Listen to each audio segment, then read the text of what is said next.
Emerson Mnangagwa appears on the front page of Namibian main newspaper as a dishonest and corrupt election rigger. And this is quite very embarrassing for anybody to be coming up, especially being a president of another country, and of course a chairman of that SADC region, to come out on the main newspaper of a nation, and you being called names like a rigger of elections, dishonesty, and a thief, and stuff like that. Really, I'm telling you, it leaves a lot to be desired. The Namibian, this is a well-known, well-read, one of the main newspapers in Namibia, has indicated that Emerson ZANU-PF's shadow of interference with the face of Emerson Mnangagwa right on the front page. Just imagine. This is embarrassing. I don't know what people think about this. I don't know what people can say. But to be honest, this is the greatest exposure that anybody can talk about. This is what we call exposure. Mnangagwa is being highly exposed for what he is doing. And I'm telling you, no country right now does not have all the information and the knowledge about the shenanigans of Emerson Mnangagwa and ZANU-PF.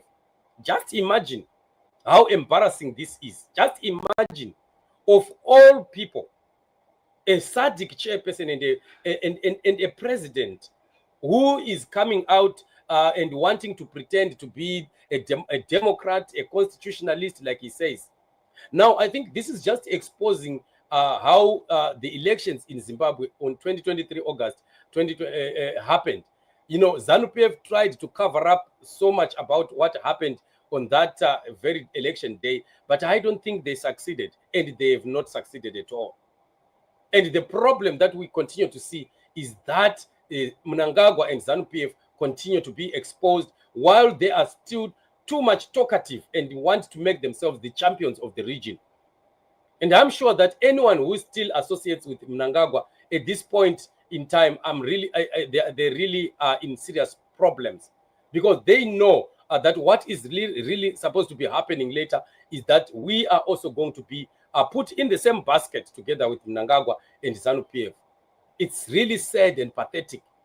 So Mnangagwa, after what he did in Mozambique, with much more talk about the interference in Mozambique, many people thought that he was going to repent from the wrongs he caused in Mozambique, from the confusion in Mozambique. Right now, Mozambique is burning. Right now, borders are closing. Right now, neighboring countries are suffering economic disturbances, all because Mnangagwa and ZANU-PF interfered in the elections in Mozambique. Mnangagwa is not even ready to discuss the chaos that he has created in Mozambique, and rather chooses to divert and to dodge the issue when he called for that fake pseudo SADC extraordinary summit. So always, like he does, that whenever there is a crisis, Mnangagwa would rather focus on something else. He takes his eyes away from every crisis, like what he does in Zimbabwe. This is again how he's treating SADC. While people are dying, lives are being lost, the economy of Mozambique is collapsing, all owing to his interference and his problems that he creates. So I'm sure people of SADC now, they are fed up. People are so fed up with Mnangagwa, and associating with Emerson Mnangagwa at this point and at this juncture is really gonna be very, very taxing for any individual. It's gonna be very taxing, and somebody should really be looking at this and ask themselves, what does this mean? This is embarrassing. This is beyond embarrassing. I'm telling you, being Zimbabwean these days, we are just looked at with a very ugly eye, all because of the behavior of ZANU-PF and Emerson Mnangagwa. Zimbabweans are people that have gone out in the diaspora in different countries, operating from different places. And I'm telling you, right now, the whole world is looking at us and shunning us Zimbabweans because of the behavior of this dictator. Mnangagwa has done too much. And I think the whole world is tired now. The whole world is tired. People are fed up, and people are just waiting to see the change. You see, one thing that is going to surprise is you are going to see the celebrations that will come from different parts of the world when Mnangagwa finally collapses. We are going to be surprised, the people that will celebrate the downfall of Mnangagwa, because there are many people that are out there who are quiet, but who are suffering softly at the hands of the influences of Mnangagwa in their different spheres of life. And that's exactly the truth. And it's sick and sad that we continue to be a talk of the town. We continue to be a center of discussion in Zimbabwean people all over, all because of a government that is selfish, a people that, are always thinking about themselves, and they don't care what happens to other people as long as they and their cronies are having full tummies. That is very sad. So this is what is happening. Mnangagwa is coming out and being discussed in Namibia at high levels. And I don't know why SWAPO would still want to associate with Mnangagwa when he is so compromised in their country like this. If they are not going to learn from what happened with the BDP, they are also going to learn the hard way. Mnangagwa, I don't think that SWAPO is still inviting him. He is just inviting himself to go there.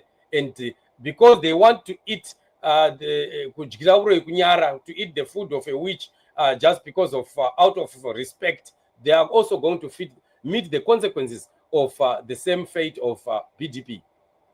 So I don't know. This is what is happening, and this is very sad and unfortunate that our country is being spoken of so badly.